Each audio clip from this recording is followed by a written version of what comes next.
আসসালামু আলাইকুম। আমি ডাক্তার মোহাম্মদ তাওহিদুল ইসলাম। বিশেষজ্ঞদের নিয়ে স্বাস্থ্য বিষয়ক বিভিন্ন সমস্যা ও তার সমাধান নিয়ে আলোচনায় আজকে আমাদের সাথে উপস্থিত রয়েছেন ফেনী ডায়াবেটিস হসপিটালের মেডিসিন বিভাগের junior consultant doctor Hasan Mahmud. আজকে আমরা ওনার কাছে জানতে চাইব ঋতুগত পরিবর্তনের সাথে সাথে জ্বর, সর্দি, কাশি, গলা ব্যথা সহ মানুষ বিভিন্ন সমস্যার সম্মুখীন হচ্ছে, এর কারণ ও তার প্রতিকার সম্পর্কে। ডাক্তার হাসান মাহমুদ, কেমন আছেন? আলহামদুলিল্লাহ ভালো। আমরা প্রথমে আপনার কাছে জানতে চাচ্ছি, শিশু থেকে শুরু করে বিভিন্ন বয়সের মানুষ বর্তমানে জ্বর, সর্দি, কাশি সহ বিভিন্ন সমস্যার সম্মুখীন হচ্ছে। জি। এর মূল কারণ কি হতে পারে? আসলে গত বেশ কয়েকদিন ধরেই আমরা কিছু রোগী পাচ্ছি, যেমন জ্বর, গলা ব্যথা, শরীর ব্যথা কিংবা পেটে ব্যথা, পাতলা পায়খানা কিংবা সর্দি কাশি এসব নিয়ে রোগী আসছে। তো আমরা যদি আসলে কারণ চিন্তা করে দেখি, এর মধ্যে উল্লেখযোগ্য কয়েকটি কারণ থাকতে পারে। যেমন আমাদের আহ, এখনকার যে ওয়েদারটা বেশ অস্বস্তিকর, প্রচণ্ড গরম হয়, বৃষ্টি হয়, কিন্তু তার মধ্যে আমরা অনেক ঘামছি। তো যখন আমরা খুব ঘামাই তখন আমরা কি করি, বাসায় গিয়ে একটু আরাম খুঁজতে চাই।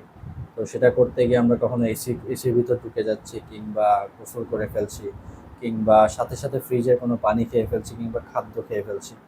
তো এই গরম ঠান্ডা সংমিশ্রণ, এসব কারণে আমরা জ্বর, গলা ব্যথা এ ধরনের রোগী অনেক পাচ্ছি।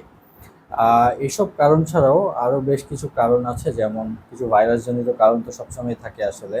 তার উপর রিসেন্টলি সবচেয়ে যেটা অ্যালার্মিং বিষয় হচ্ছে, আমরা গত কয়েক সপ্তাহ ধরে টাইফয়েডের প্রচুর রোগী পাচ্ছি, যেটা আমি গত 3-4 মাস আগেও খুব একটা পাইনি। তো এটার পিছনে আসলে বেশ কয়েকটা ফ্যাক্টর দায়ী আছে, যেমন আমরা বাইরে শরবত খাচ্ছি, কিংবা ফুচকা চটপটি খাচ্ছি, কিংবা আমাদের বাড়িতে যে ফিল্টারটা রয়েছে সেটা আমরা প্রপারলি ক্লিন করছি না।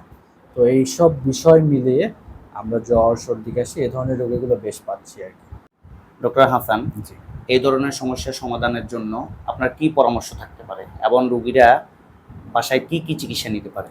প্রথমত আমরা যদি চিন্তা করি, আহ, আমাদেরকে কিছু জিনিস অ্যাভয়েড করতে হবে, যেমন বাইরে থেকে ঘর্মাক্ত অবস্থায় এসে আমরা সাথে সাথে গোসলে যাব না, কিংবা আমরা এসিতে ঢুকবো না, কিংবা আমরা ঠান্ডা পানি পান করব না। আর টাইফয়েড কিংবা বাইরে যে কথাটা বললাম, আমরা বাইরের খাবার যতটুকু সম্ভব অ্যাভয়েড করব। আরেকটা বিষয় আমি বারবার বলতে চাই, যে আমাদের বাসার যে ফিল্টার কিংবা আমরা যে পানিটা পান করি সেটা যাতে প্রপারলি ফুটানো হয় এবং বিশুদ্ধ করা হয়, এই জিনিসটার উপর আমাদের একটু জোর দিতে হবে। আর চিকিৎসার কথা যদি আপনি চিন্তা করেন, প্রথমে আসি, যদি একজনের জ্বর হয় কিংবা গলা ব্যথা, সর্দি কাশি হয়ে থাকে, তাহলে আমরা জ্বর হলে রোগীর ওজন অনুযায়ী প্যারাসিটামল ওষুধ নিতে পারি। সর্দি কাশি থাকলে আমরা অ্যান্টিহিস্টামিন জাতীয় যে ওষুধগুলো আছে সেগুলো খেতে পারি। তার সাথে যদি গলা ব্যথা থাকে, আমরা গরম পানি লবণ দিয়ে গড়গড়া করতে পারি। এই জিনিসগুলোতেই সাধারণত খুব উপকার হয় এবং রোগীরা অল্প সময়ের মধ্যে অনেক সময় সেরেও যায়। একজন রোগী চিকিৎসকের শরণাপন্ন হবেন এবং কখন তার পরীক্ষা নিরীক্ষার প্রয়োজন আছে, এ সম্পর্কে যদি আপনি একটু বলতেন। আচ্ছা, আমাদের যে উপসর্গ নিয়ে আমরা আলোচনা করলাম, এগুলো সাধারণত ফ্লু এর কারণে হয়ে থাকে, যেমন জ্বর, সর্দি কাশি যা আলোচনা করলাম।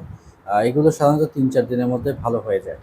তো 3-4 দিন পর যদি আপনার জ্বরটা থেকে যায়, তাহলে আমাদের একটু চিকিৎসকের পরামর্শ নিতে হবে। আরও কিছু উপসর্গ আছে, যেমন শ্বাসকষ্ট, তারপর জ্বর একদম পড়ছেই না, জ্বর আস্তে আস্তে বাড়ছে, কিংবা কিছু স্পেসিফিক রোগীদের ক্ষেত্রে আমাদের একটু সতর্ক থাকতে হবে, যেমন খুব কম বয়সী বাচ্চা, কিংবা খুব বৃদ্ধ, যাদের হাই ডায়াবেটিস, যাদের কিডনি রোগ আছে, যাদের লিভারের সমস্যা আছে, কিংবা যাদের কোনো ক্যান্সার আছে। তো এই শ্রেণীর রোগীদের জন্য আমাদের প্রথম থেকেই সতর্ক থাকতে হবে এবং চিকিৎসকের পরামর্শ নিতে হবে। আর যারা সুস্থ মানুষ আছে কিংবা তরুণ আছে, তারা 3 থেকে 4 দিন পর্যন্ত অপেক্ষা করতে পারে। এরপরও যদি জ্বরটা পারসিস্ট করে, তাহলে আমরা সাথে সাথে চিকিৎসকের পরামর্শ নেব আর কি। ধন্যবাদ ডক্টর হাসান। জি।